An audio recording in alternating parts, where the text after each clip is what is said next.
Selvä. No testataan tätä. Moi, mä oon Huon. Opiskelen kolmatta vuotta Etelä-Tapiolan lukiossa. Aloitetaan sieltä, että miksi mä teen tämän kanavan, miksi mä dokumentoin tätä.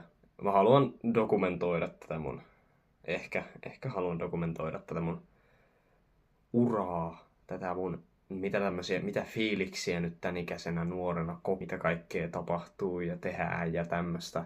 Kanavan nimi on Kete Tefy, joka on tekninen fysiikka.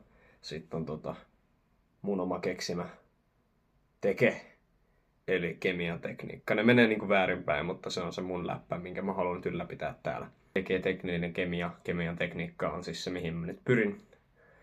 Mulla on ollut jo S2 koe ja kemian ylioppilaskoe.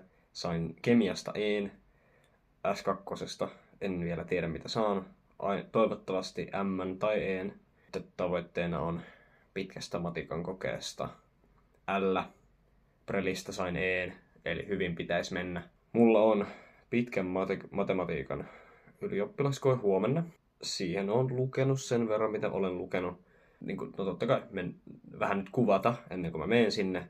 Katsoo, että onnistunko mä kuvaa tämän kevään nyt, mitä mä teen.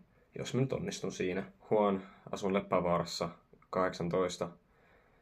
Täytän tänä vuonna 19. Kävin peruskoulun Ruustorpan koulussa. Skeittaan